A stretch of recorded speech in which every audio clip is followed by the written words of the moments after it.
Chapter 1 Grown Up. Wow, he's back. He immediately made huge donations to the prominent art schools in the capital too. It's great being rich, isn't it?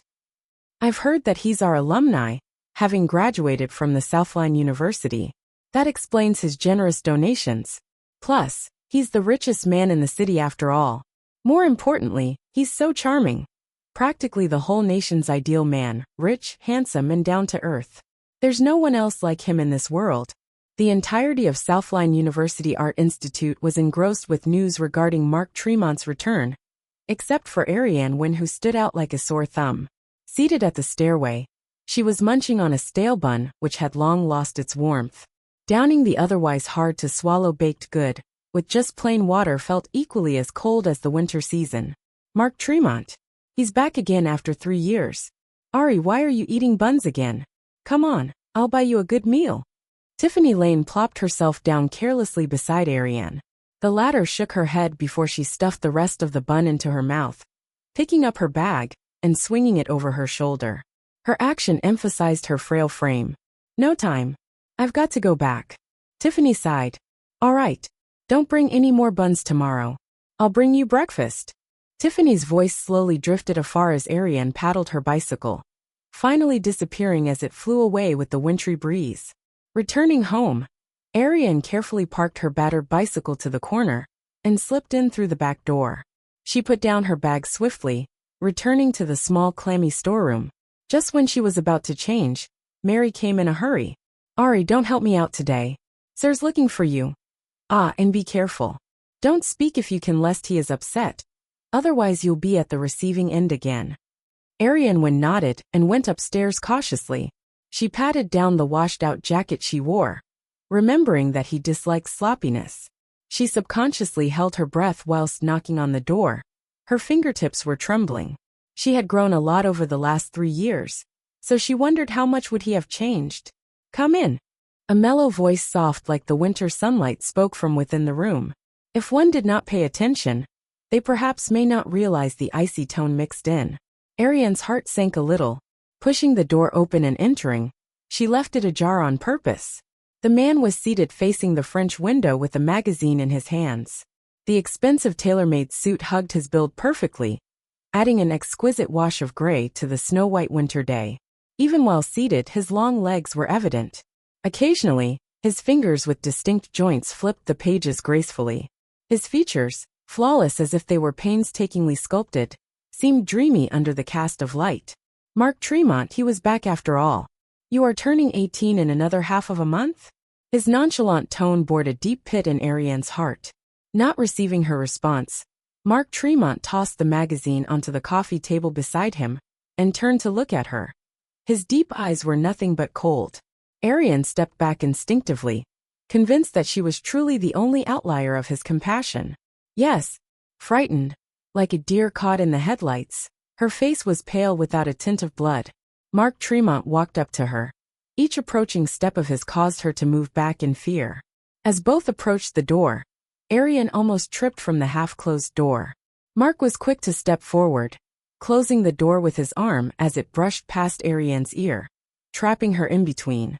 Are you afraid of me? His tone was taunting, seething with hate. Ariane Wynne dared not meet his eyes. He was much taller than her, so their close proximity could only allow her to stare straight at Mark's chest while his aura engulfed her. Chapter 2 Deeply rooted. Ariane was too scared to resist. This had happened countless times in the past. Sir, it's meal time. Butler Henry's voice rang from outside the room, sounding like a savior that had just come from the heavens to rescue Ariane. Butler Henry had served the Tremonts for decades and had watched Mark Tremont grow up. Thus Butler Henry carried some significance to the latter. I see, Mark Tremont replied casually. Ariane Wynne opened the door immediately, fleeing for her life. Mark's words still echoing in her mind. You're turning 18 in another half of a month? His question shattered the peace within her. She was well aware of what turning 18 meant. Mark Tremont left the house after the meal, giving Ariane a sense of relief as she drifted to sleep on the small bed in the storeroom. She had lived here in the storeroom for 10 years. To a certain extent, the Tremont estate was her second home. Her slumber tonight was not in repose. She asked her father repeatedly in her dream. What actually happened?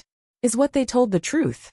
The only response she received was her father's smile, followed by the sight of his back before he boarded the plane. The crash killed all 17 passengers aboard the Tremont's private jet, including Mark Tremont's parents.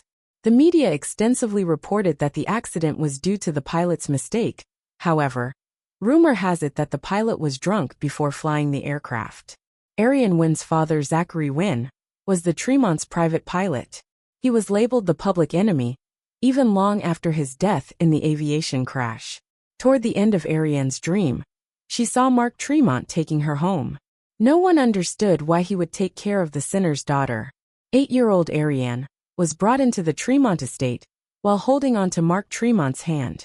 Back then, Arian had naively thought as both of them were orphans. Perhaps this was his sincere kindness. However, once the doors shut, her hand was flung away as Mark Tremont stared down at her icily. Your father is dead. You shall repay for his sins. The hatred that enveloped 18-year-old Mark Tremont nearly devoured Arian. From that moment onward, she understood perfectly that he was not here to help her. When Arian woke up from her dream, the sun had already risen. Holding on to her feverish forehead, she watched the falling snowflakes outside through the tiny window in the storeroom. It's snowing, huh? She said with a faint smile. Ari, bundle up. It's going to be cold today since it's snowing. Don't you catch a cold with that petite body of yours.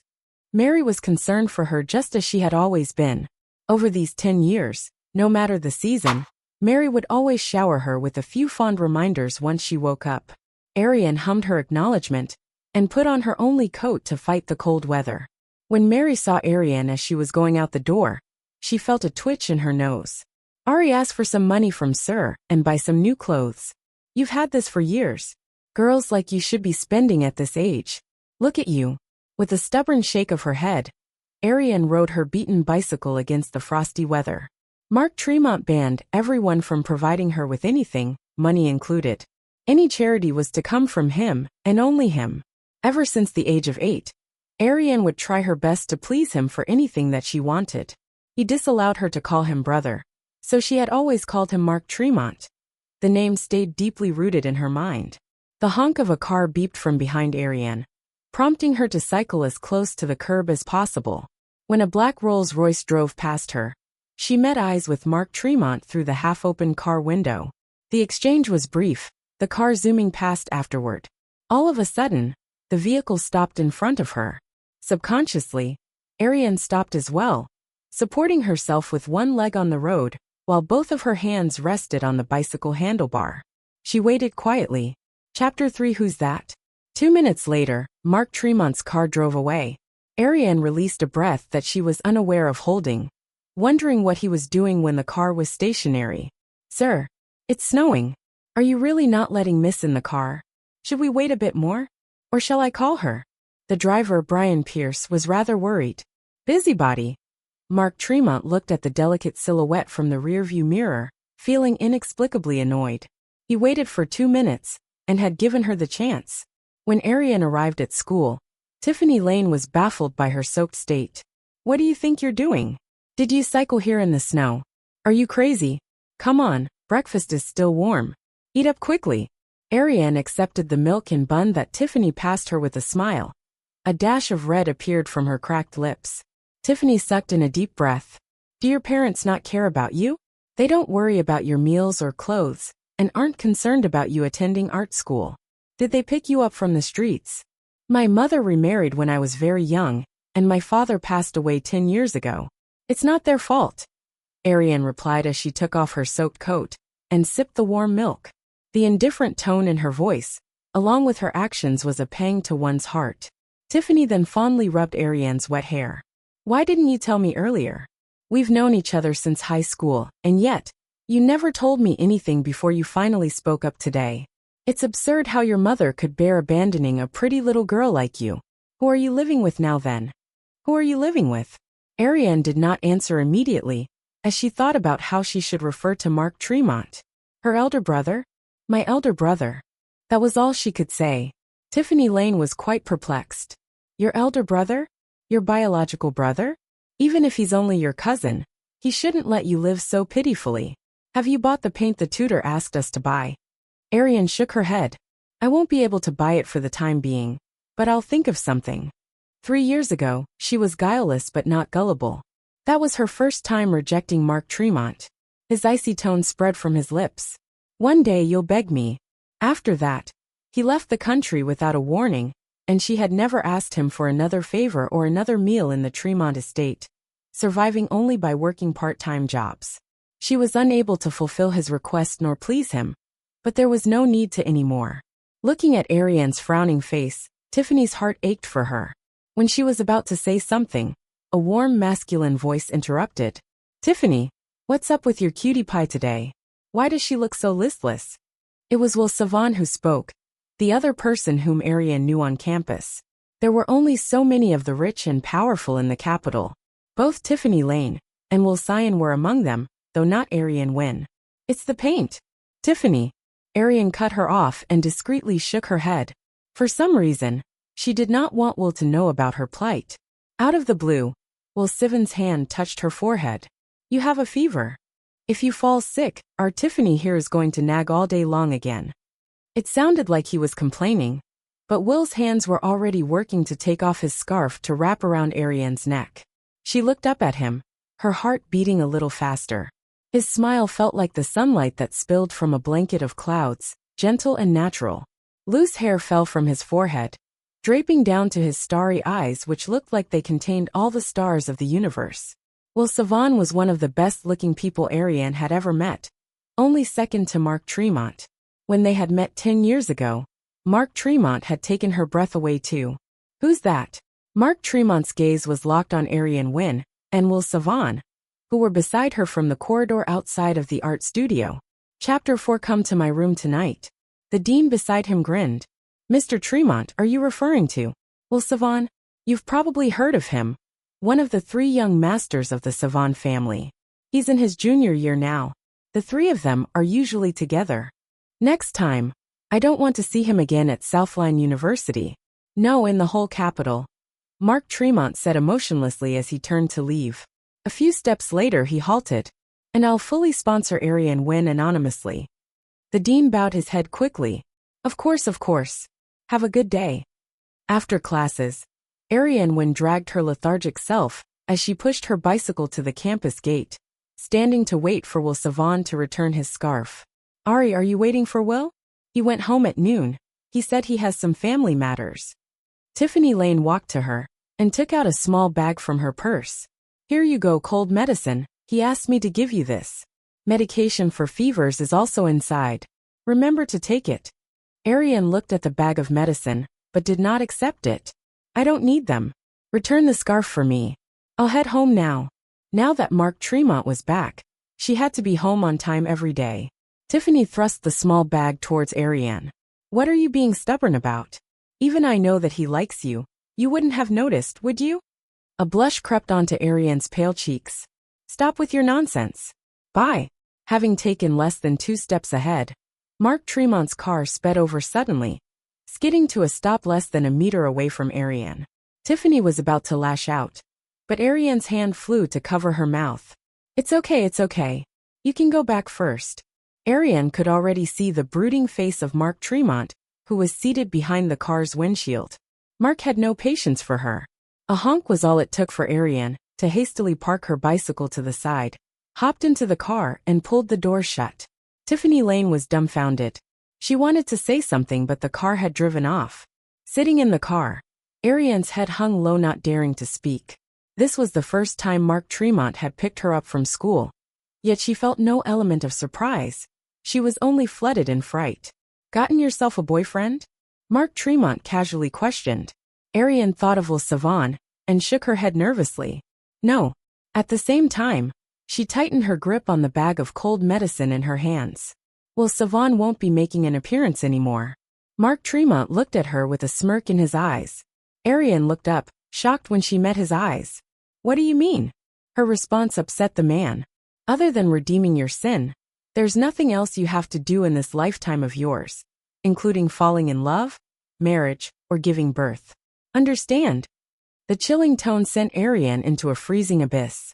She suddenly felt a slight hatred for the man before her. Why must he take everything that she liked away? Soon enough the car returned to the Tremont estate.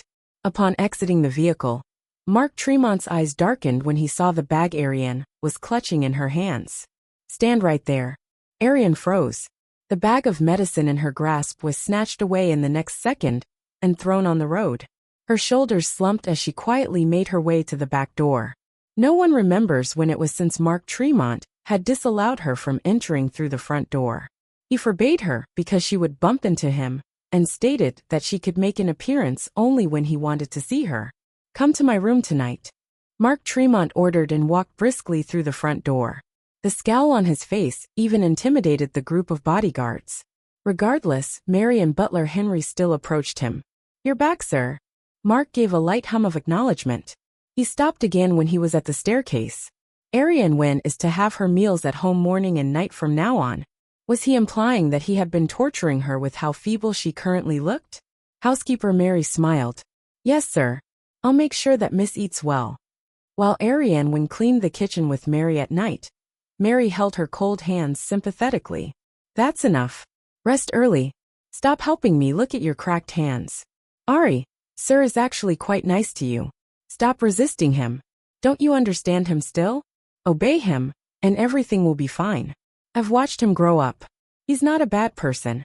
Ariane did not say anything, merely continuing what she was doing, mopping the floor repeatedly. Her entirety refused to see Mark Tremont. The Tremont estate was huge, though Mary did not have a lot of work. Her tasks were bound to be completed with time. The clock ticked past 11 when Ariane built up the courage to go upstairs and knocked carefully on the door. There was no sound or movement from the other side, and she wanted to turn and leave. Upon a moment of hesitation, she opened the door and entered, fully aware of the consequence if she did not listen. She made her way softly into the pitch-black room. Are you asleep? The man's voice came from behind her the next second. Did I ask you to come at midnight? Jumping with a shudder, Ariane felt around for the light switch, but something had caused her to trip. With a cry, she fell face first to the floor. Chapter 5 Wait for me. A pair of arms surrounded her suddenly and pulled her back. Ariane could almost feel the dampness from his fresh shower and smelt the fragrance of body wash. Her hands supported herself on his chest. Unknowingly they were shaking. The arms that were wrapped around her waist let go abruptly. Get lost. For some reason his voice was a little raspy. Ariane had no idea how she had upset him again, so she scurried off at once. It was when she returned to the storeroom that she had regrets. She had forgotten to ask him about Will Savon. Recalling what happened just now, however, the courage to seek him again slipped away from her. When morning came the next day, Mary came into the storeroom with a glass of water. Come on, Ari. Here's some cold medicine. Ariane Wen was puzzled. Mary did not know she caught a cold. Furthermore, how would Mary dare give her medication without Mark Tremont's permission? As if dismissing Ariane's doubt, Mary sat down on the edge of her bed with a smile. Sir has gone on a business trip and will only be back in about a month. This was his instructions before he left. Here you go. Ariane could not point a finger to the feeling in her heart, but she felt inexplicably lighter hearing that he would temporarily not be around.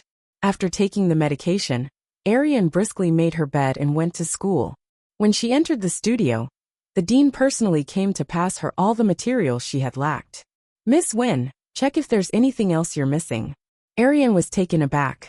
No, nothing is missing. This is... The dean did not explain, merely saying, That's good then. As the dean left, Ariane was lost in her thoughts, staring at the items she had received.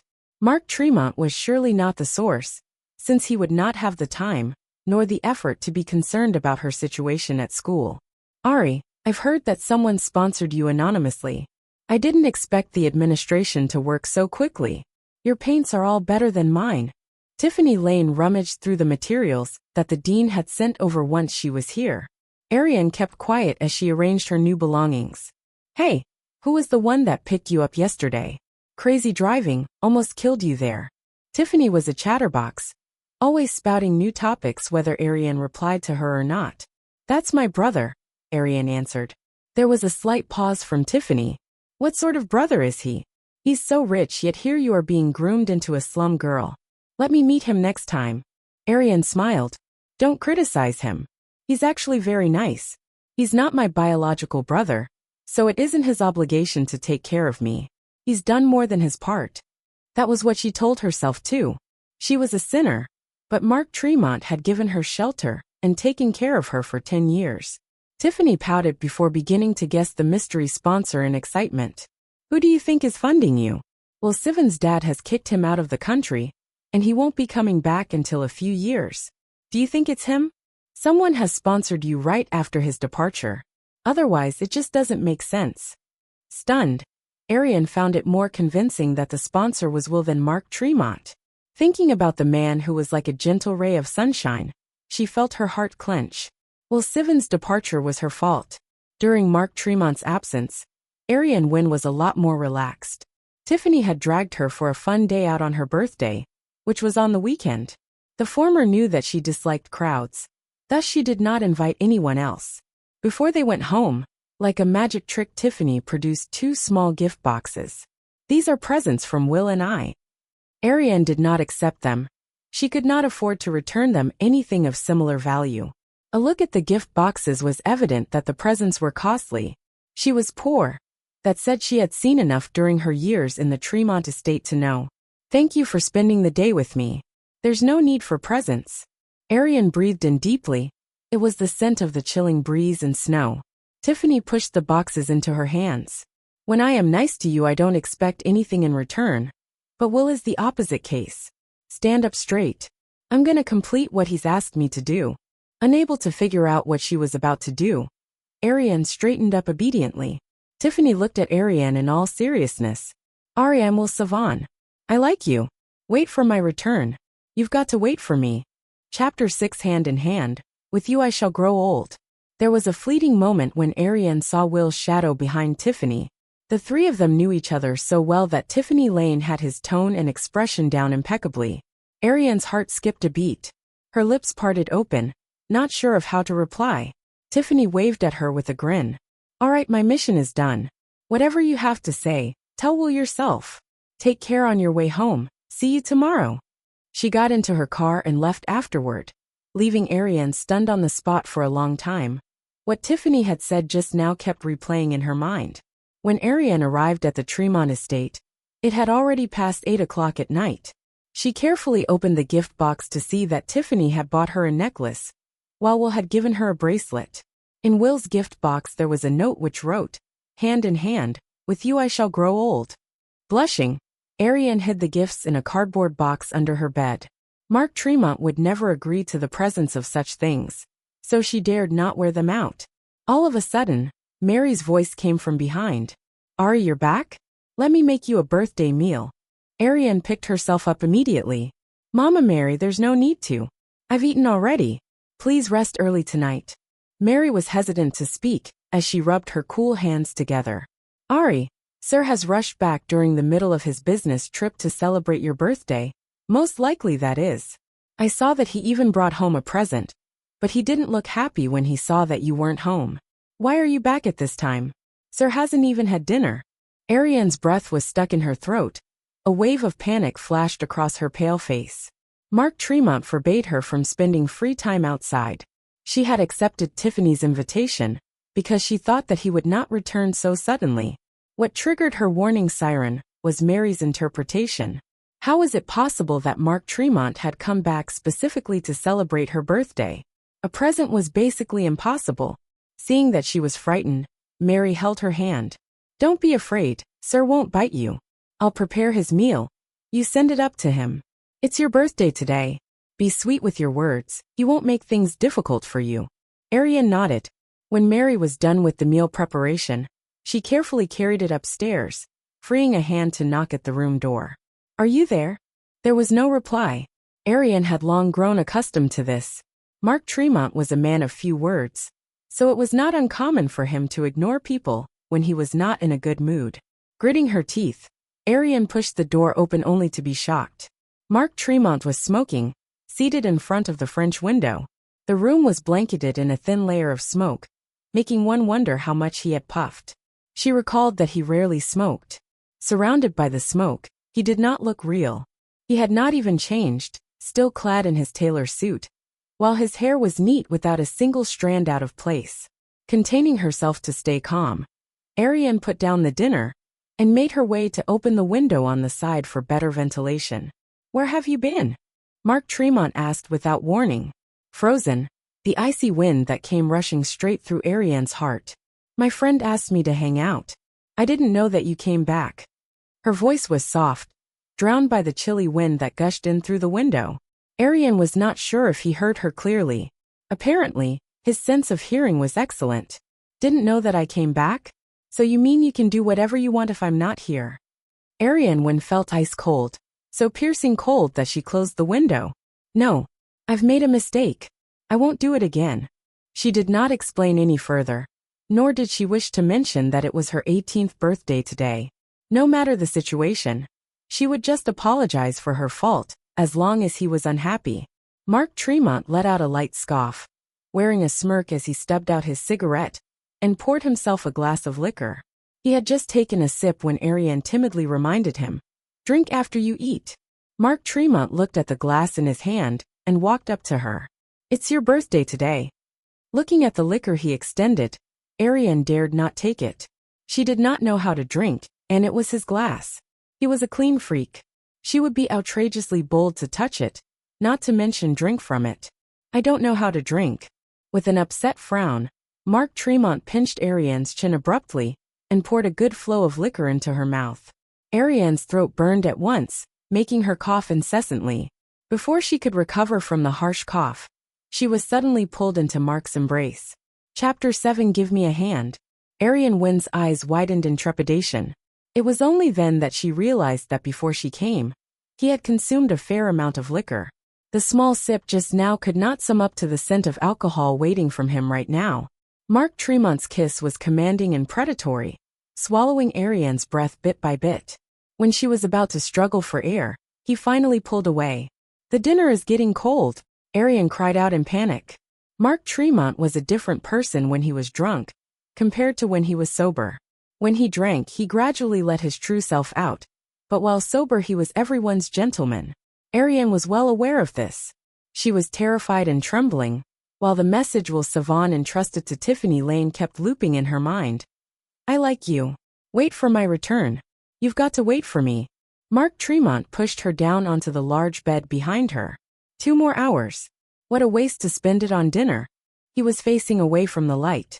Ariane was unable to discern his expression. She dared not look straight into his face, a face that countless women lusted over.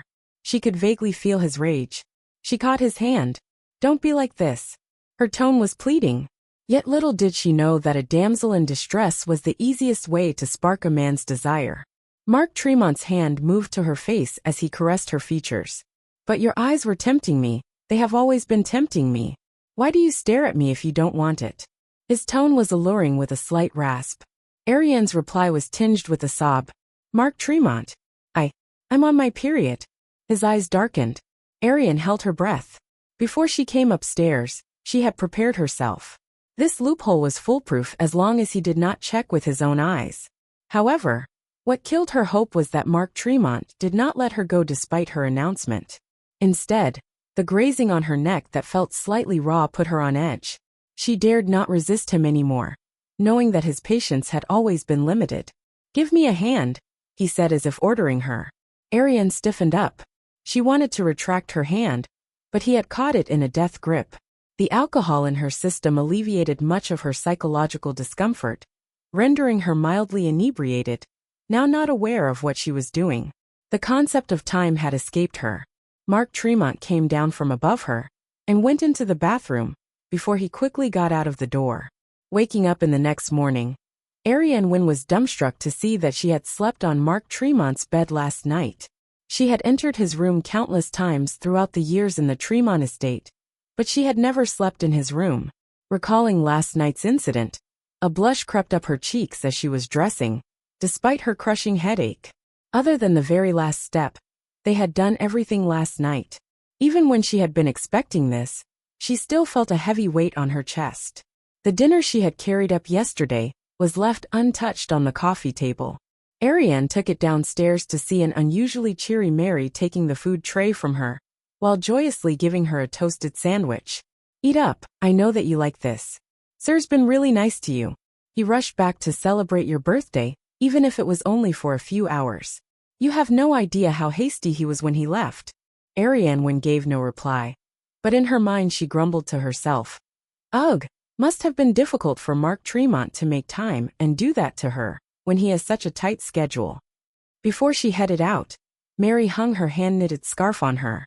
In case others see your neck. Chapter 8. Someone who left you with the strongest impression. Ariane's hand flew up to her neck, wearing a frown. She vaguely remembered that Mark Tremont had kissed her there. He must have left a mark.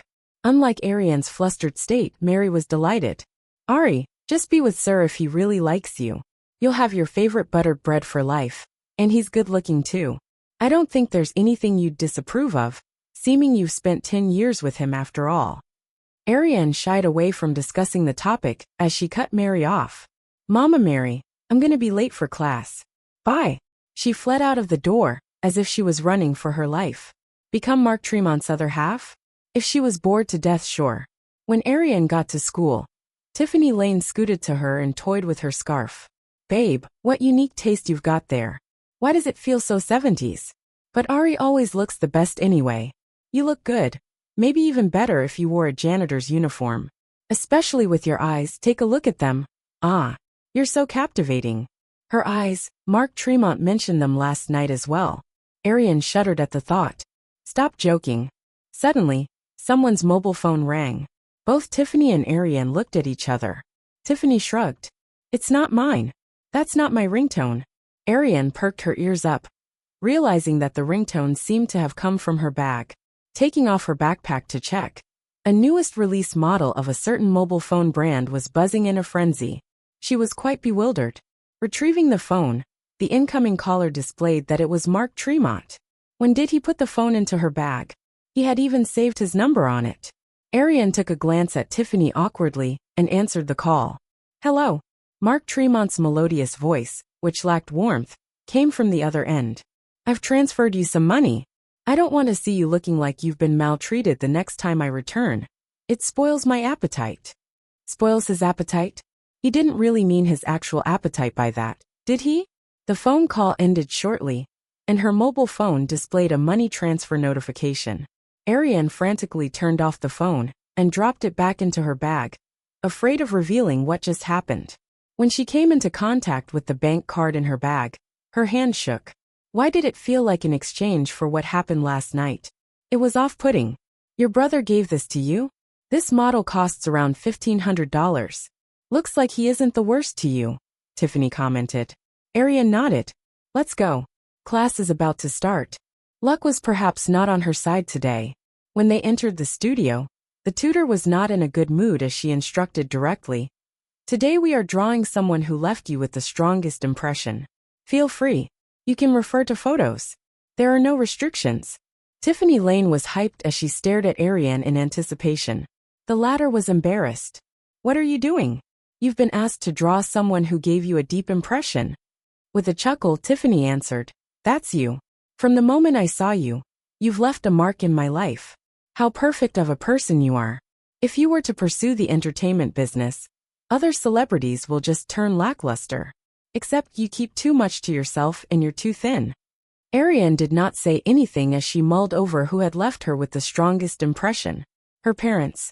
Her memory of their faces had long faded with time. Once Mark Tremont popped up in her mind, Butler Henry and Mary's face vanished. She genuinely opposed the idea of drawing Mark Tremont. She did not have his photo either. In spite of it, his face was clear as day in her mind even without a reference. Each of his actions was etched deep in her memory. Ariane Wynn, what are you doing? You're being sponsored and here you are being lazy. Snap out of it. You're supposed to be drawing. The tutor called Ariane out with a rap on the drawing board. Breaking out of her trance, Ariane forced herself to pick up her pencil. She wanted to draw Mary. After all, Mary treated her the best aside from her parents. As she drew, however, the person on her drawing board had actually transformed into Mark Tremont. Unable to leave her mind. Chapter 9. Mark Tremont is back. When they submitted the assignment, the tutor wore a deriding smirk looking at her drawing. You drew Mark Tremont, huh? You usually act reserved, but now it seems that you're just like most girls. A few of them drew him as well, but yours is the best. You have a photo. Share it. The tutor was a woman nearing her 30s. Unmarried, ill-tempered, and infatuated with Mark Tremont. She babbled about him with the other students every day. Arian Wynn shook her head. I don't have a photo. The tutor's face fell. But you drew him so well? All based on imagination? Have you met him in person? Be a good sport. Show me the photo. You're drawing. It looks like he's just sitting around at home. The internet doesn't have photos like this. Where did you get it from? Tiffany Lane could no longer hold herself back. What's the fuss now? She said that she's got no photo, that's it. Her drawing skills have always been great. Don't you know your own students? Faced against students of significant family backgrounds and power like Tiffany Lane, the tutor would always think twice before acting. All right. I know she's under your wing. I don't want no photo, okay? How did you do it? You've never met Mark Tremont, have you? I've seen him once in a banquet. I thought that you were different from the others. I see that you fantasize about the nation's ideal man too, hee. Tiffany asked Arian after class. Habitually quiet, Arian had no fantasy for Mark Tremont. What could she be imagining when they stayed under the same roof every day? She could draw him perfectly, because that was how deeply rooted he was in her mind. She could probably never escape from the dread that he brought to her entire life. Ari, I heard that Mark Tremont is coming to our campus event this year. It's not strange though. He's contributed a lot to the school. It's reasonable that the school invites him. Tiffany spoke, having long been accustomed to Arian's reticence. The campus event was held every semester before the campus preceded winter and summer breaks. It was nothing but some boring programs and a talk the school arranged. There were 21 more days until the campus event. Mark Tremont would already be back from his business trip then. Ari, we don't have any classes in the afternoon. Let's hang out. I'll take you ice skating. There's a new ice skating rink. The ski field is too far away. I'll take you there during the holidays. Tiffany quickly suggested when she saw that Arian was packing her things, looking like she was about to leave. There was a frown between Arian's brows. She was worried about Mark Tremont coming home out of the blue again. If she was caught not home once more, she did not think that she would be forgiven so easily. What do you say? Let's go, let's go. Tiffany swung her arm in a cutesy manner. Arian shook her head helplessly. Can't go, I need to go home. Tiffany clung to her arm stubbornly. Why are you hurrying home every day? Is your family that strict?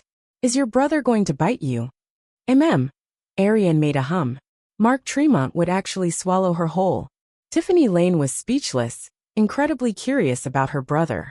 Witnessing how serious Arian was, however, she could only let go of her arm and let her leave, not wanting to put her in a dilemma. Leaving the campus, Arian's bicycle chain popped off suddenly, before she even made it halfway through her journey. She did not know how to fix it, only able to plod on and push the bicycle. Heavy snow fell again.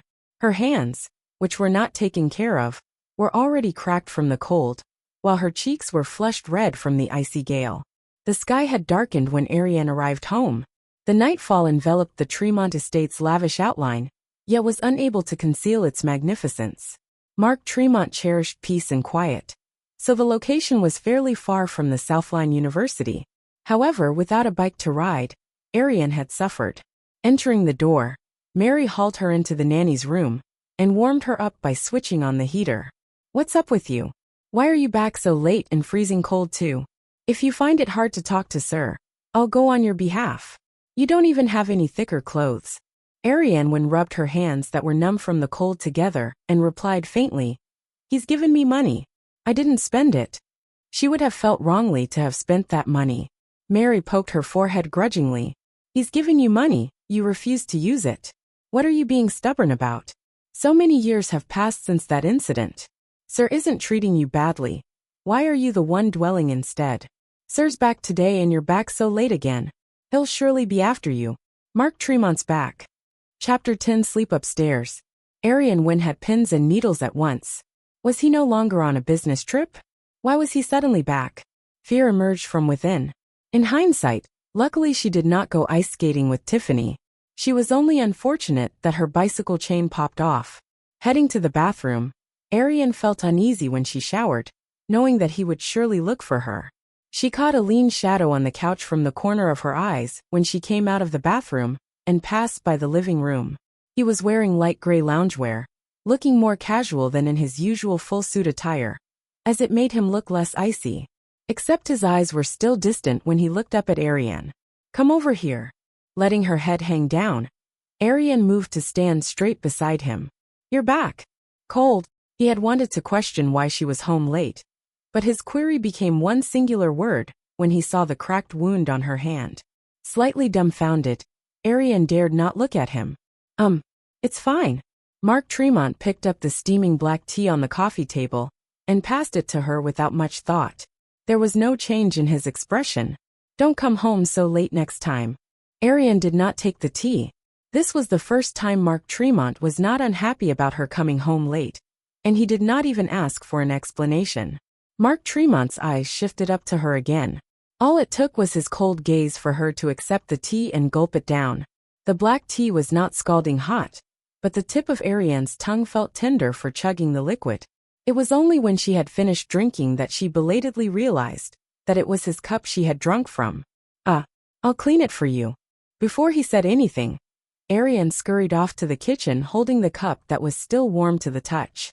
Mark Tremont's gaze darkened a little, while his appealing thin lips pressed into a displeased line. Was she really this scared of him? When the cup was carefully rinsed for the umpteenth time, Mary closed the tap and teased, "Ari, what are you doing? The cup's gonna peel from your washing." Snapping out of her daze, Ariane held the cup with caution. "Nothing. I'll send it to him now." "Go along quickly," Mary urged. Ariane did not feel brave enough to actually go. Mark Tremont would certainly not use a cup she had used, but he did not say that he did not want it back. She was apprehensive about catching sight of the repulsion in his eyes again. A slight frown formed between Mark Tremont's brows when he watched the girl who took her sweet time exiting the kitchen.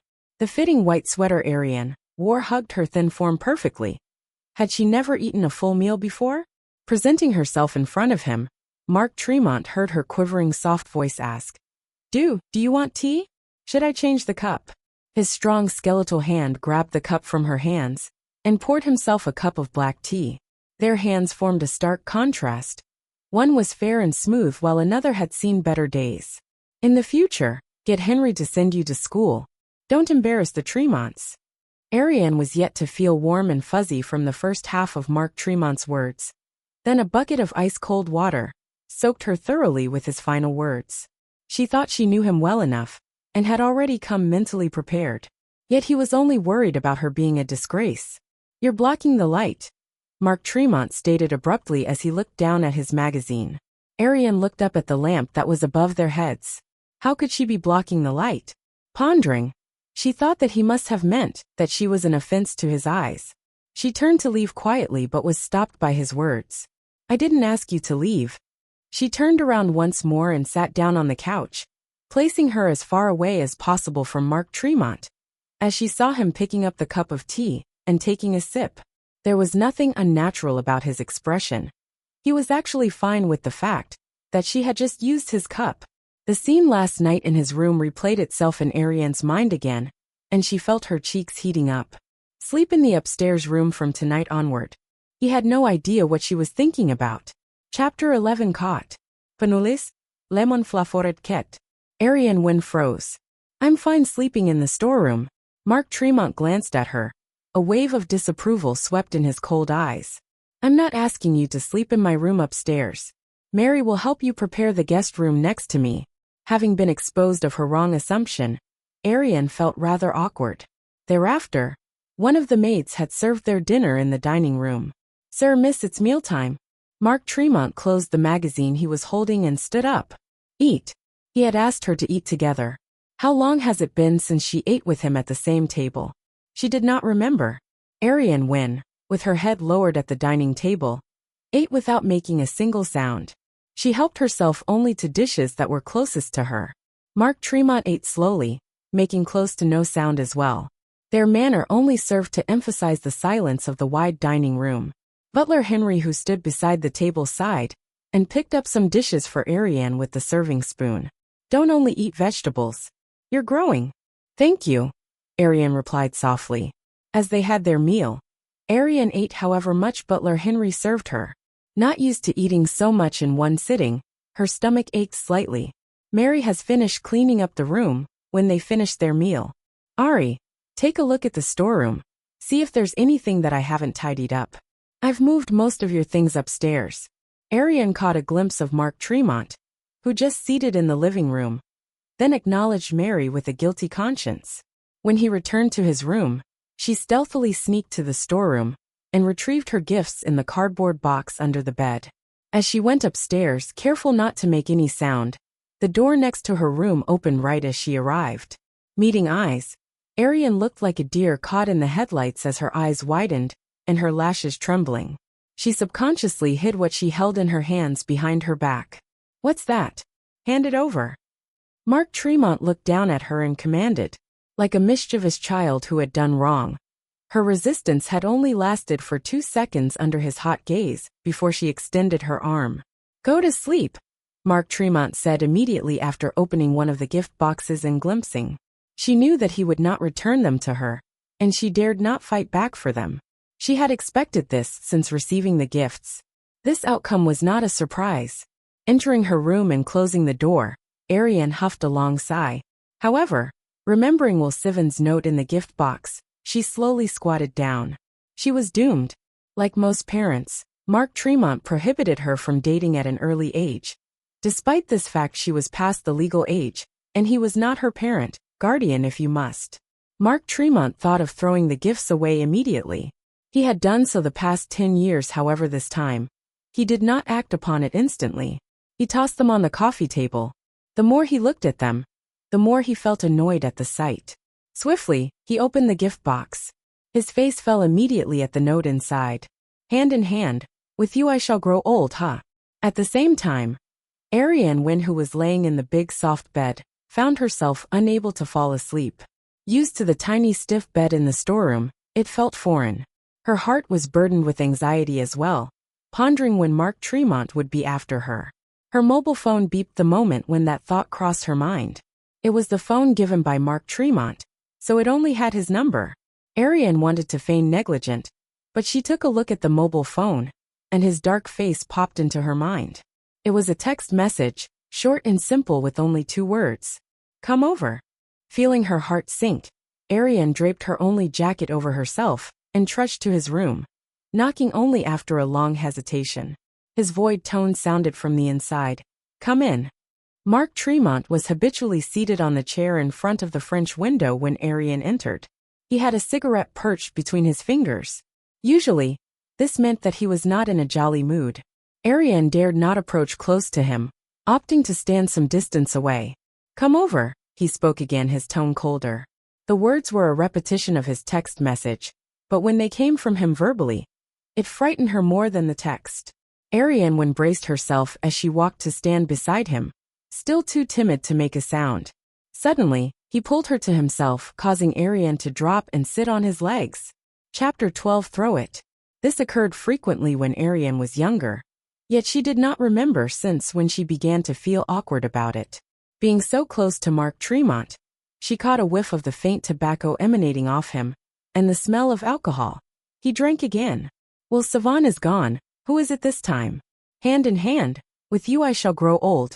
Tell me, who is it? Mark Tremont's voice was chillingly bewitching. Arian Wynne was too scared to answer. He had already ushered Will Sivan overseas. If she were to admit that the gift came from him, what sort of fate would befall upon him? She dared not think about it. I don't know. Don't know? Why were you hiding it so carefully if you didn't know? Ari, you're misbehaving. Mark Tremont's hand seemed to be casually resting on Arian's waist, which he then subtly pressed into her when he spoke. Arian Wynne was high-strung, not knowing when she might crumble. I really don't know. Mark Tremont stopped pursuing, as he buried his head at her neck and sniffed the light fragrance on her. You know the consequences if there's a next time. He did not let her leave, his thin supple lips softly rubbing against Arian's neck and shoulder. A million thoughts raced through Arian's head. To her, intimacy like this could only be conducted with someone you like. He hated her, yet why was he still like this?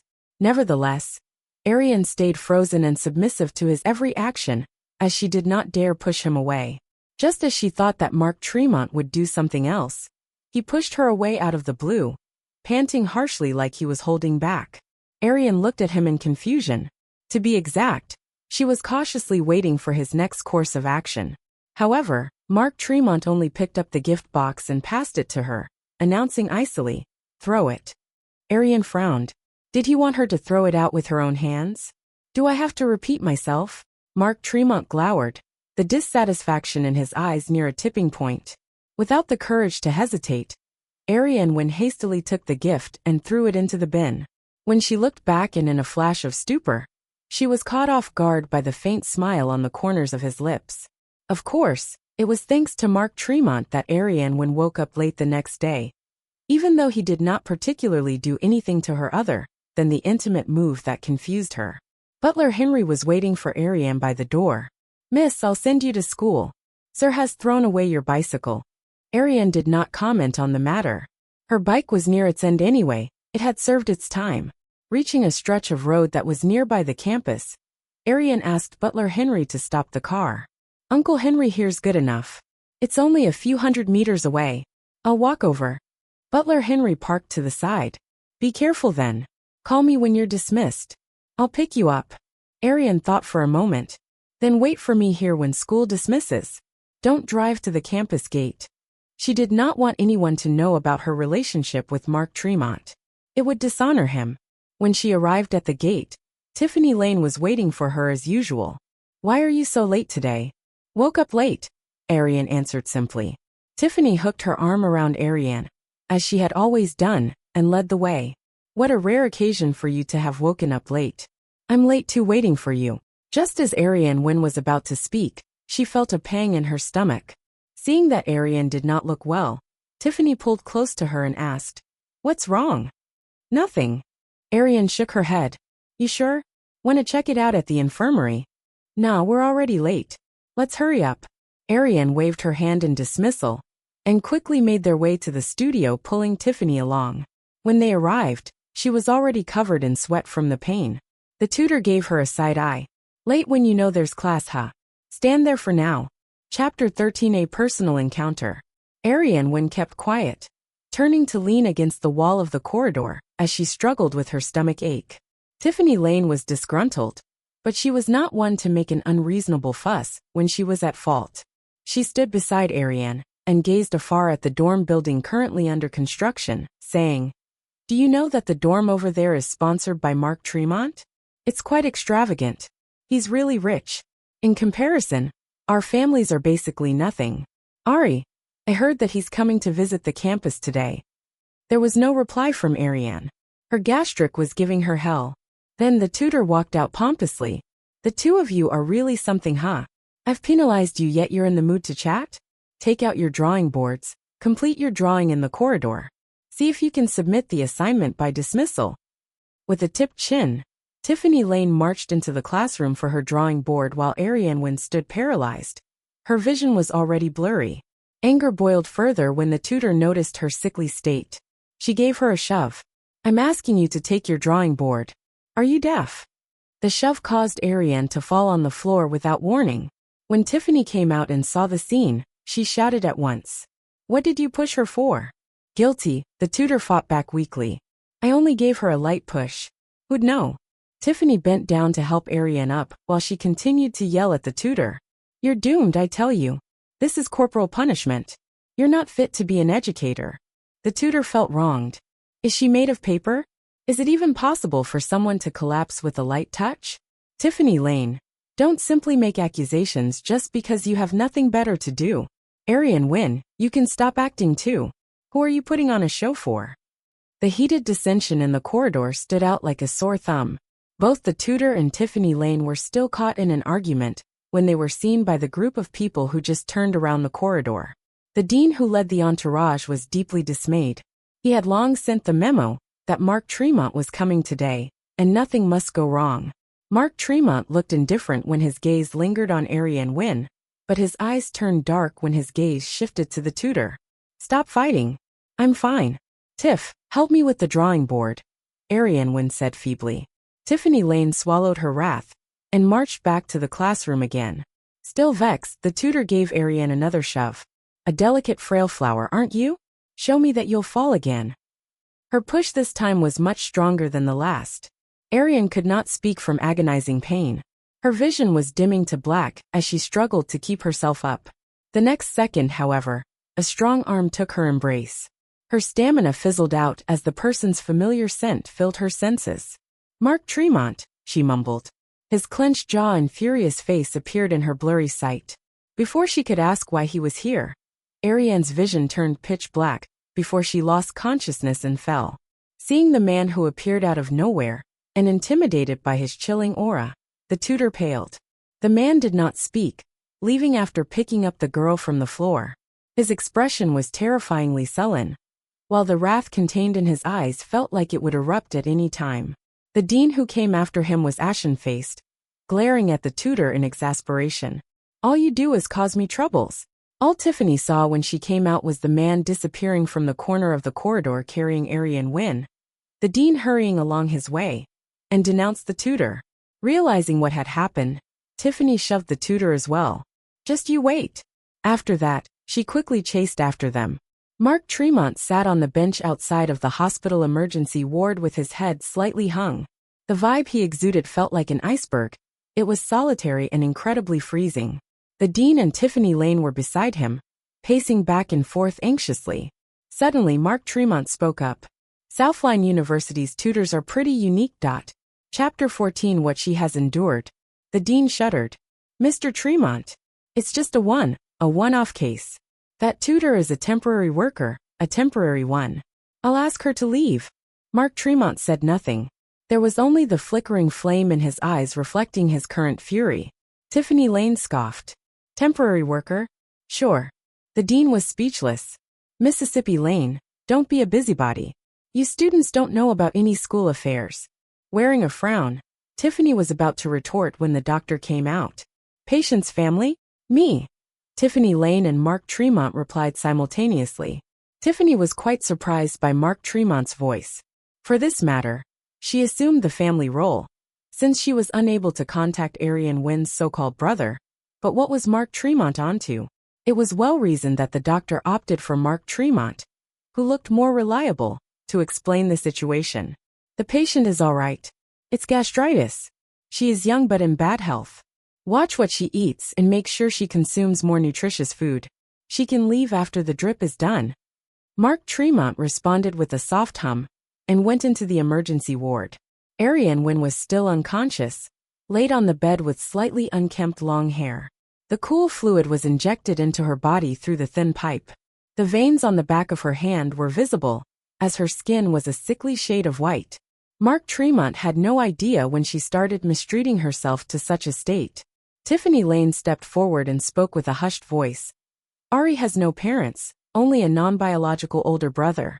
That brother of hers doesn't really care about her. She eats cold stale buns with plain cold water in the biting winter. How could she not have gastritis?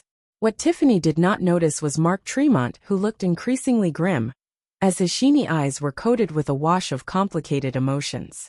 She went on saying, her brother seems to have returned recently, as she's required to go home punctually every day. I can't even take her out for a good meal. Isn't that crazy? That is crazy, Mark Tremont answered with a slightly mocking tone. What else? Chatterbox Tiffany Lane was activated. I've known her since high school. It's been about 3 years. All this time, I've never seen her buy new clothes like a normal person. It's as if she comes from the slump. She has worked part-time since junior high. She's done all sorts of odd jobs, distributing flyers everywhere in the hot summer, washing dishes in restaurants during the crisp winter. My heart aches for her when I think about it. Fine if her brother isn't concerned about her, but he forbids others to show her compassion as well. Now that she can't work part-time, her life's surely more miserable. It enrages me whenever I mention it. She cycles to and from school in freezing winter. Her hands, which are supposed to be drawing, are frozen raw. Mark Tremont breathed in gently. Something seemed to be flowing vaguely in his eyes. Thank you for taking care of her. Awkward, Tiffany was rather uneasy. She's my only friend. It's my duty. I only wish for her brother to treat her better. Even if he can't, he shouldn't stop others from being nice to her. Otherwise, he's just a jerk. If I were to meet him, I would give him a hard punch. Seeing that the chatterbox went on, the dean dragged Tiffany out, worrying that she might say something inappropriate. Let's go, Mr. Tremont's still here. We don't have to worry. Mr. Tremont will certainly contact Miss Wynn's family and make an arrangement, being the capable man he is. Let's not disturb Miss Wynn while she rests. I've paid the medical fee on behalf of the school. Mark Tremont was quiet. When they left, he turned to look at Ariane Wynn. His gaze was somehow powerless as he held her cold hand. Why didn't you tell me? Why live your life to such a pathetic extent in front of others? What are you being stubborn about? Ariane did not know how long she had been unconscious, until she dazedly heard those whispered words. Opening her eyes, she was met with a fiery gaze. Chapter 15: A Dishonor. It was a fleeting instant before Mark Tremont's gaze restored to his usual aloofness. Were her eyes playing tricks on her? Any discomfort? His tone was void of emotion as always. Ariane Wynn shook her head. Noticing that his hand was over hers, warmth crept up her face. I'm fine. I didn't know that you're coming to the campus. I've caused you trouble. Caused him trouble? Mark Tremont frowned. Don't want to cause me trouble, but it's okay to inconvenience others? Ariane Wynn, no need to look tragic in front of the others. Does it cost your life to ask something from me? Ariane Wynn bit her lips in fear. He was angry again. After a while, Mark Tremont stood up to see the drip was nearly empty, and called for the nurse to remove it. He spared no glance at Ariane when he announced frigidly, "Let's go back." Ariane hastily flipped the blanket to pick herself up, but the bruise on the back of her hand from the perforation of the drip throbbed with her every action.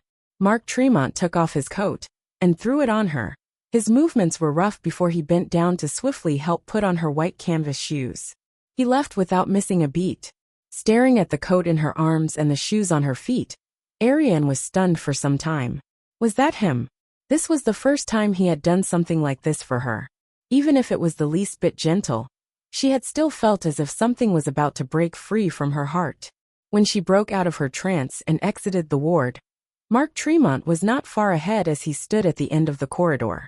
It was when he heard her approaching footsteps that he continued to walk ahead. One behind the other, they left the hospital. When Mark Tremont entered the driver's seat of the car, Ariane pulled the door to the rear passenger seat open. As she sat down, Mark Tremont's voice came muffled. "Sit in front." Not daring to hesitate, Ariane bounced up and moved to the front passenger seat. Once she buckled her seatbelt, Mark Tremont slammed on the accelerator. The driving speed made her heart lurch. Ariane stared straight ahead of her in terror, feeling like they would crash any second. When they arrived at the Tremont Estates gate, she rushed out of the car and heaved dryly beside the road. When she looked up again, Mark Tremont was already in the house. Ariane entered through the back door and was stopped in her tracks by Mary in the kitchen. "Ari, did you come back with Sir? What's up with Sir? He's especially angry today. Probably would have flipped the door off if he wanted to." Ariane said nothing. He was always angry for the strangest reasons. It was already 2 in the afternoon. Lunchtime had long passed. Ariane felt her stomach churning. She snuck into the kitchen to make a quick pasta, while Mary went about her chores elsewhere. Figuring that Mark Tremont had possibly not eaten as well, she thought to make 2 servings. Bringing the pasta upstairs, Ariane knocked on his door. "Pasta." No sound came from the room. Ariane breathed in relief and turned to head downstairs when the door behind her opened promptly. She turned around again to look at the man who stood at the door looking rather cross. "Do you want it?" Mark Tremont was silent. He merely looked at Ariane. Emotions were unidentifiable on his sculpted face. No reply meant he did not refuse. Ariane Wynn took the pasta in and placed it on the coffee table only to hear the door shutting. Her heart jumped. "I don't wish to see what occurred today happening a second time. I'll make whoever dares provide you anything in the future disappear from your side entirely. You can only ask for things from me." The lingering fury raged on. Perhaps he was further riled up. "I understand," Ariane answered in a soft voice. Mark Tremont obviously did not believe her promise as he fired back. "Understand? Do you really? I've made myself clear in the past, haven't I? Sneaking out to work part-time while I was out of the country. Everyone knows that you're piteous." He was the only one who did not know. Hearing of this afterward, he mulishly wanted to see how long she could hold on before she would come begging him. Sorry for embarrassing you. Ariane had passed out, falling to his embrace. So many people on the campus saw them. Their relationship might have been exposed for all that she knew. Going along such a train of thought, she assumed that he saw her as a disgrace to him. In the face of the public, he had an impeccable character. How could he tolerate such a flaw? Hearing what she had to say, Mark Tremont scowled. He pulled her to the side of the bed abruptly, and with enough force, Ariane fell on it.